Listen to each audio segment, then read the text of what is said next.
Hi everybody, it's your friendly pastor, Father Hammond here. Just a little bit of truth in advertising here. This message is being taped before Christmas, but I think it's going to be put on the flock notes on New Year's Eve. So instead of a Christmas message, I'd like to give you a New Year's message. And point out, of course, we always start the year in the church with the feast of Mary, Mother of God, on the feast of January the 1st. And I think she's a beautiful example and just such a great role model for us that I'd like to point out three aspects basically of Mary that actually we've heard these last 3 days in the Gospels. The first was this past weekend. The Gospel was the Annunciation. The angel came and appeared to Mary and told her that it was God's plan to have her be the mother of his son. And we saw Mary right away with the attitude, yes, I am the handmaid of the Lord. Let it be done to me according to your word. And because of her great yes there, a great thing was able to happen in the world.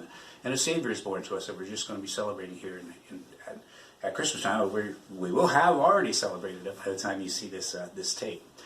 Secondly, so first we see Mary's great openness to the will of God. Secondly, right after the very next day in the Gospel, and the very next passage in the Gospel, instead of closing in on herself, Mary actually went out. Part of the angel's message was that Elizabeth was in her 6th month, and so Mary kind of decided she needed to go where she felt she could be needed and she could be helpful. So instead of closing in on herself again, she went out in service to somebody that needed her.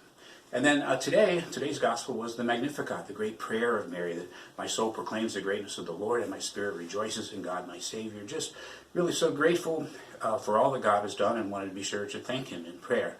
So I think those are great things. As we begin a new year, I would encourage us to be like Mary, to do those three things, to be open to the will of God, to go out and help others that are in need, and then finally, to be people of prayer, to be sure to give thanks to God for all that He has done for us. And of course, we also want to pray that this year is a little bit better than the last one.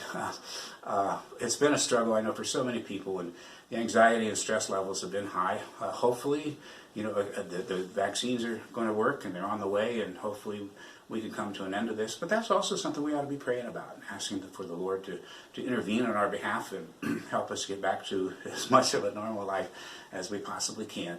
Always giving thanks and praise to God for the gift of His Son that we celebrate at Christmas. And then, like Mary, being sure to thank God for all the blessings that we do have in spite of the difficulties that we've been through.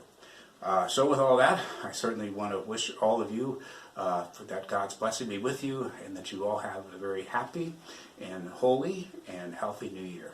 May God bless you.